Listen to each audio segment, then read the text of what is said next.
1. I have to admit that my husband and I have been a bit out of sorts since the sudden death of our 26-year-old daughter 2 years ago. But it doesn't explain away the totally weird things that have happened since we moved to another house. My husband and I are 57 and 58 years old, and while we do believe in the spiritual realm, my husband has always been a serious skeptic that has to find all possibilities of why something odd has happened. That being said, his skepticism has been hardcore tested, and he is at the end of his rope, feeling as if he is literally losing his mind. The first year we lived in this house, everything seemed pretty normal. Everyone in our family still deeply hurting from the loss of our daughter, but trying to move on with life as hard as it was. She left a 2-year-old and a 4-year-old behind, that our remaining daughter has taken into her family, and they all live with us. We are a large family of 10 in one home, so as you can imagine, someone is always going to be going through something not pleasant, or is in a not-so-nice mood. Anyway, about 10 months ago we all started arguing about the silliest things and tempers were flaring left and right. Yes, we were all stressing and still mourning, but this was seriously out of control. People that weren't quick to anger were being set off for no good reason. The children were all starting to have tantrums from hell that would last for hours, and many of them started having major fears of certain areas in the house. Everyone has noted some really strange dreams that you can't forget, because they seem to be trying to tell us something. And many of us have seen or felt something or someone here, but we have no clue who it is. Now, this may seem like a story that would be better suited in a ghost or paranormal forum, but here comes the part that has pushed my husband the skeptic so hard that he is doubting his own sanity. About 5 to 6 months ago, he had a pack of cigarettes on his nightstand that he had just opened. But when he went to pick them up, they weren't there. At first, he thought I had taken them, but I got up and insisted on checking his nightstand myself, thinking he was just not seeing them. But as hard as I looked, they were gone. He opened another pack and went back to watching his TV show. About 2 hours later, he turned to pick up the second pack he had opened, and there was the original pack, sitting right where he had left it on his table, along with the second pack. Okay, so this was weird, but we both laughed it off and moved on. Flash forward a few days and his lighter disappeared. Once again he thought maybe I took it, or something, and we both scoured the room for it but couldn't find it, so he borrowed mine the rest of the day. Then, right before we went to sleep, there it was, right where we had both looked earlier. Now, if these had been the only times this had happened, we might just shrug it off. But this has happened with 4 packs of cigarettes of his, 2 of his lighters, a bottle of his medicine, and my big brown fuzzy robe. That's right, this thing is not something you could miss. I always leave my robe hanging on one of 2 hooks in our bathroom. But one day I went to do the laundry and came back upstairs, because I had forgotten to get my robe to wash it, but it was nowhere in our bedroom or bathroom. I went back downstairs and finished washing and drying everything else, and when I came back up, there on the hook in the bathroom was my robe. My stomach shot up into my throat. There is no way I could have not seen that robe hanging in plain sight. My husband didn't even see it when I was trying to find it to wash it earlier. Now, for the corker. Yesterday afternoon, my husband's bright orange Bic lighter disappeared once again. We ransacked the entire bedroom trying to find it, hoping he had maybe left it on the bathroom counter or something. But we never found it. 4 hours later, we were getting ready for bed. I was laying down, almost asleep, and my husband was watching the news, when all of a sudden he taps me on the arm and says, "Did you just toss this over here?" and I see that he has his orange lighter in his hand, and a look of terror on his face. Well, of course I didn't, because I was almost asleep. Hands tucked between my two pillows as always.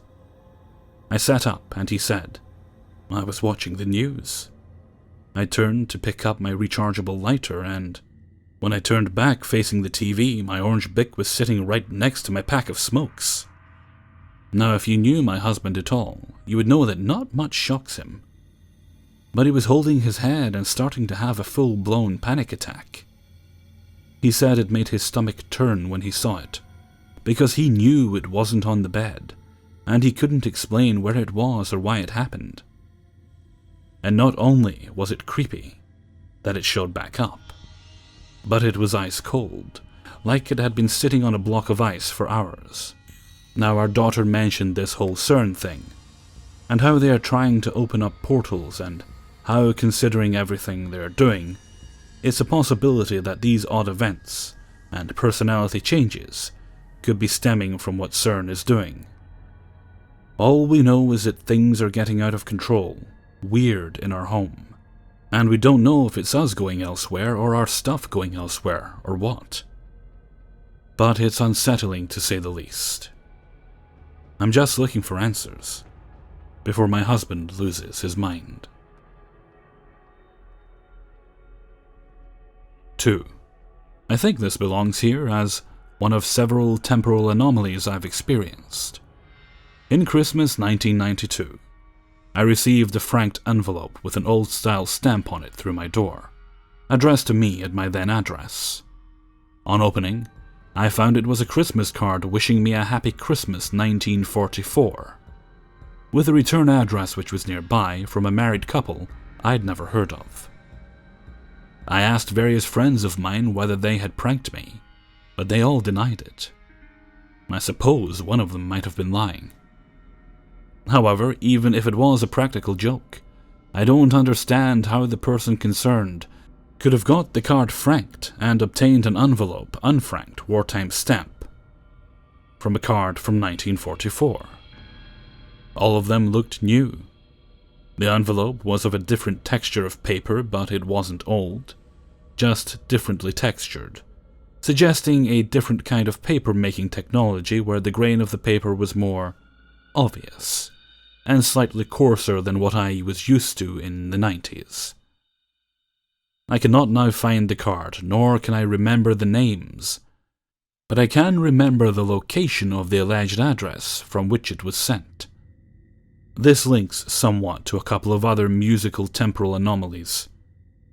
My recollection of Dire Straits' Walk of Life was that it appeared on every Dire Straits album as a kind of superstitious good luck charm from 1978 onward, and was released as a single in the late 1970s rather than 1985. Also, Tears for Fears' Sowing the Seeds of Love was released in 1982, not 1989, as a single. In both cases, when I first heard them on the radio, I was able to sing along verbatim with the tune exactly right, and thought the radio station was playing an oldie. In the case of Sowing the Seeds of Love, since it was inspired by the events of the 1987 general election, this makes very little sense. I realize it's a pastiche of psychedelia, but that's not it. I remembered it clearly as a 1982 single. My take on all these events as they happened was this, and I've mentioned this elsewhere in this subreddit. Our consciousness is confined to this lifetime, and we cannot admit non-existence as part of our being. So the events from before our conception and after our death do not exist for us.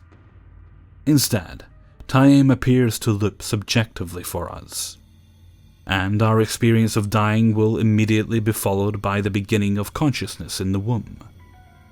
Because this is an infinite loop, we are occasionally able to recall memories which seem to be from the future. That's my explanation for the music, although the time period concerned is much shorter than my lifespan. As for the Christmas card, I have reason to believe my body includes an earlier cell line than the one initiated by my conception, which began in 1944. But I don't know. I'm open to explanations, spooky or otherwise. 3. I've been hearing a whistling tune for about 2 weeks now, playing at random and at all times of the day. It definitely sounds like a melody.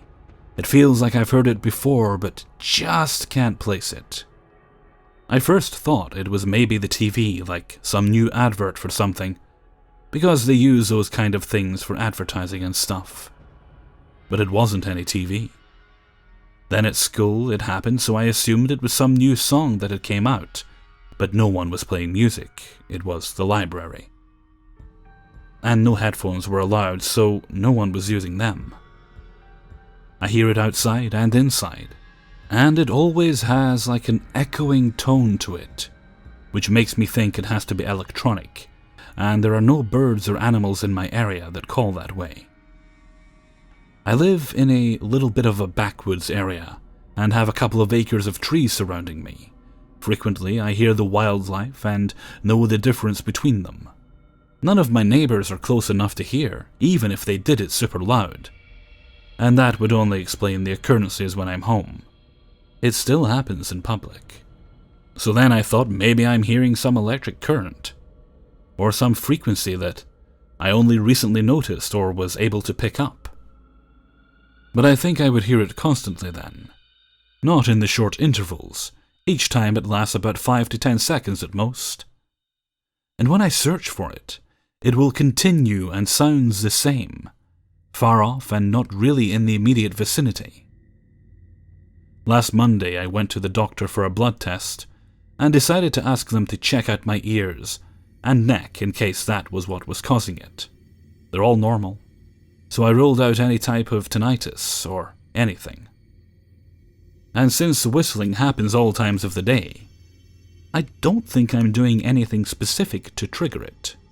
What pushed me to finally make this post is what happened last night. I woke up at midnight and stayed up until 2 because I just wasn't tired and I work nights, so it's normal for me to be up then. It was dark and silent in my house, and my cat was laying on my bed. Usually the whistling is really faint and sounds far away, but last night it was loud, like someone right outside my window was playing it out of a loudspeaker. My window was closed and locked, luckily. It startled me, so I looked at my cat and he hadn't moved. Usually he would look like any cat would when hearing a loud noise out of nowhere. This really worried me, if only I heard it. I'm gonna go get checked out again. This time more in depth. But I feel normal, and everything has been normal. The whistling sound started on a normal day as well, so I'm not sure what it could be. I will update this post if anything interesting happens, and if it's an unexplained glitch or if the doctor finds anything that can be causing it. 4. Everyone thinks I'm absolutely insane, but I'm sure there's a reasonable explanation. But I still can't think that maybe a quantum jump or something could be what happened.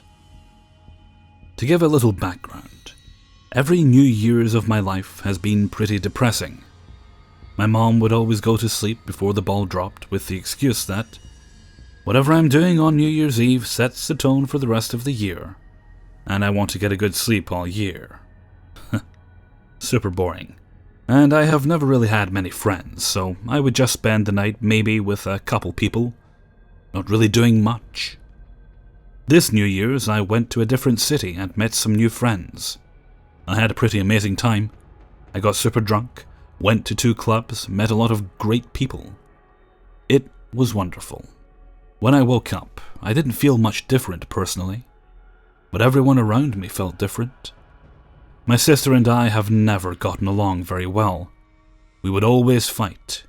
We're 10 years apart and just could never see each other's side of things. My mom and I, on the other hand, were best friends. I told her everything, without hesitation, no matter what it was. I was so open and honest with her. I felt that she was my sister in another life because We didn't really have a mother-daughter relationship. There weren't any boundaries, which was good and bad. New Year's Day I woke up, and I couldn't talk to her. I was desperate to. I wanted to tell her all about my night. But I just couldn't. There was something strange. I looked her in the eyes and my intuition told me, that woman is not your sister from a past life. I know, I already sound crazy. Then almost instantly, my sister and I, who rarely talk, were like best friends. She's still a little standoffish just because that's how she is, but she became extremely open with me. We get along so well now and can talk about so much. We never could before. Then when I got back home from the trip which I was on with my mom and sister, my best friend didn't even tell me she was planning to move to a different state. She moved 3 weeks later and I found out only a week before it happened, which isn't like her. A friend of mine who I hadn't talked to for a few months, and I reconciled and became much closer. And he's very different. He never once mentioned the Red Hot Chili Peppers, and now he knows all the lyrics to their songs. I asked him about it, and he says he's always loved them. He also talks about very deep things now, which he never did. Maybe it was the time apart, but it's strange that he's just changed so much as a person over the course of 2 months when I've known him for 10 years. A guy who'd never cared about me before started talking to me regularly and hanging out with me. My friend from California decided to move in with me on New Year's Day, and we moved to a different city together. People mention names from high school all the time, and I can't remember almost anyone I went to school with. I graduated just 3 years ago. I went to a party, and several people I'd never talked to knew my name, knew a lot about me and acted like we'd had conversations before. They said they went to high school with me. I remembered their names, but they were much older than me, and I definitely never interacted with them. I was also pretty unpopular in high school, and people acted like I'd been popular almost. I also used to self-harm in many ways, and I can't bring myself to anymore. Just all of a sudden, which is a very positive thing. My mom doesn't remember very specific things about my childhood that shaped me into who I am today. She doesn't remember how close we were, or the crazy conversations we've had. It made her cry when I was telling her that we talked about certain things she just couldn't remember in any way.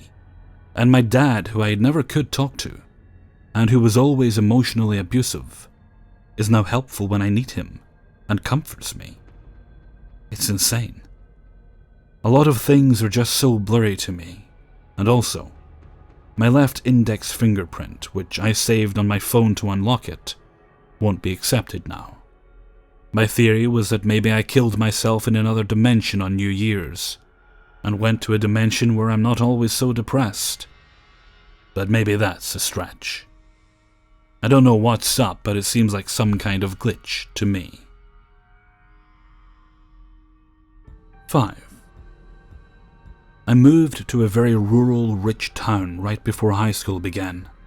Desperate to find friends, I joined as many after-school sports as I could. My mom was not happy about this, because it meant that she had to pick me up all the way downtown, and we lived a good 20 minutes away from the school. One night, it was about 5 in the afternoon on a Thursday. Girls' track practice had ended, and there was my mother and little brother waiting for me in the car. I let him sit in the front because I needed the space for my big track duffel bag. We're taking the regular route home, pretty much a straight line through a very rural town, as I mentioned, when we notice that the road ahead is blocked off by policemen. My mom asks an officer, "What's going on?" And he informs her that there was an accident, a fallen tree or something, and has to redirect traffic. My mother explains that we are fairly new in town, and that we don't know our way around that well. She tells him where we live, and he gives her some directions to follow this small side road for a few minutes, and it should put us right near our home. Let's call the road Seashell Road. My mom, already a nervous driver, demands that we all pay attention and help her. We finally find Seashell Road and enter. For the first minute, it's pretty normal, but suddenly becomes incredibly narrow, windy, and woodsy. There are very few houses, and it looks like the type of place where you'd get covered in ticks. This road is so narrow that you have to drive slow, because you can't see around the other side. And if a car is coming from the opposite direction, you need to pull over to let them through. So, here we were, chugging along, my mother complaining for making her come out here on this dangerous drive, and my little brother mindlessly bobbing his head to the Foo Fighters on his iPod.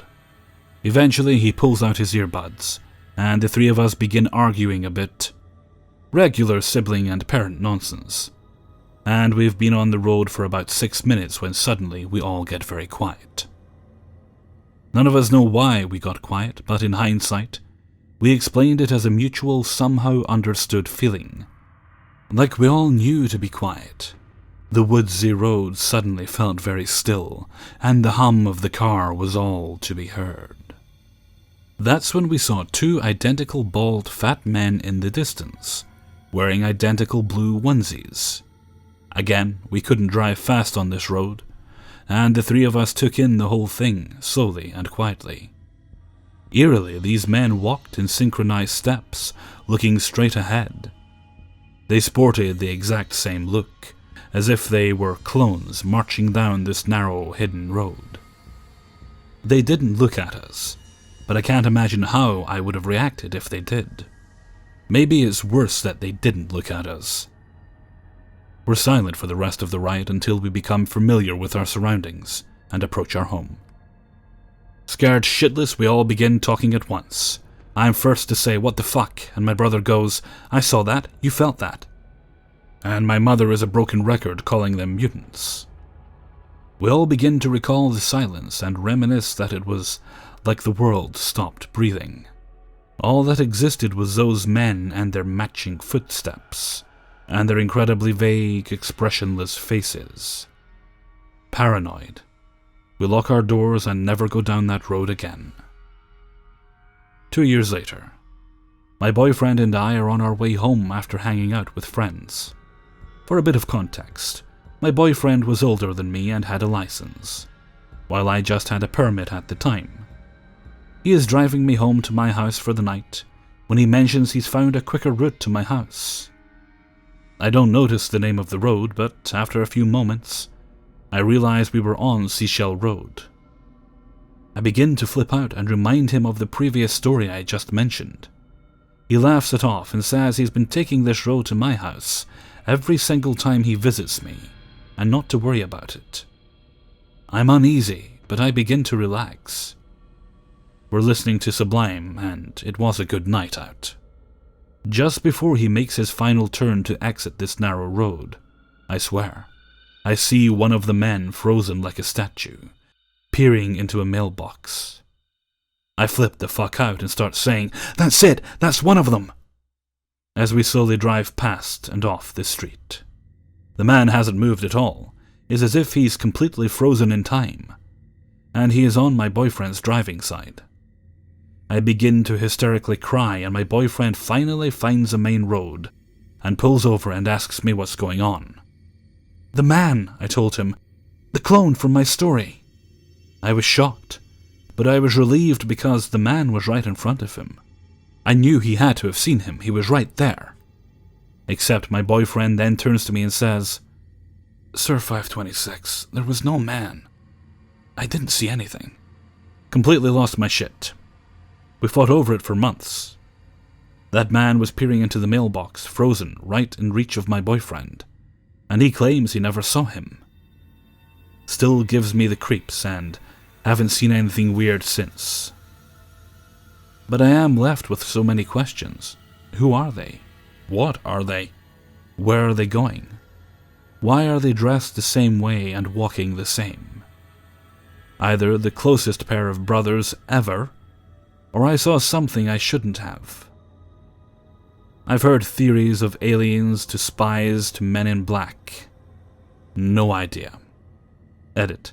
One time I saw a pair of semi-bald pretty fat twins at a pizza place and freaked out. It wasn't them though, and they were pretty nice. Still made me dizzy though. Edit 2. Sorry if I didn't clarify this in the story. The men were marching on the side of the road, not in the middle or in our path. The road was incredibly narrow for 2 cars, but bordered on dangers for 1 car and pedestrians. Because it's hard to see around the other side of the road, with all those trees and twisted turns. That's what made it even more weird, I suppose. It was like we were the only people for 6 miles on this road together. I've also thought of handicapped individuals, as some have pointed out, but I've pretty much ruled that out. My mom works with handicapped children, and has been a caretaker for the elderly, and this didn't feel like that. The characteristics weren't the same. And if it was the cause, my boyfriend still didn't see that one man. Anything is possible, though, and I'll believe everything at this point. It could be a very logical explanation, or not at all. Hey everyone, Hellfreezer here, and thank you very much for listening to 5 True Glitch in the Matrix Stories, number 30.